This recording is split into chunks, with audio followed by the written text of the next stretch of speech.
ഒരു പാടുണ്ട് ഞങ്ങൾ തൊട്ടമ്പത് വയൽ, അവിടെ പോയിട്ട് ഇങ്ങനെ ഇരിക്കുകയായിരുന്നു. ആകെ വിഷമിച്ചിട്ട് നമുക്ക് ആരോടും പറഞ്ഞിട്ടില്ല. അമ്മയ്ക്കൊന്നും അറിയില്ല, അമ്മയ്ക്കും വൈഫിനും ആർക്കും അറിയില്ലല്ലോ, നമുക്കത് പറയാനും പറ്റുന്നില്ല. അച്ഛനാണെങ്കിൽ ഇങ്ങനത്തെ കാര്യങ്ങൾ കേൾക്കാനുള്ള ഒരു പ്രാപ്തിയില്ല.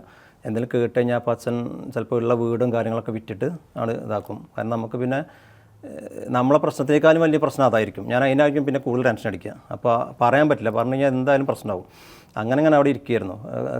ആകെ ടെൻഷൻ അടിച്ച് കരഞ്ഞിങ്ങനെ ഇരിക്കുകയായിരുന്നു.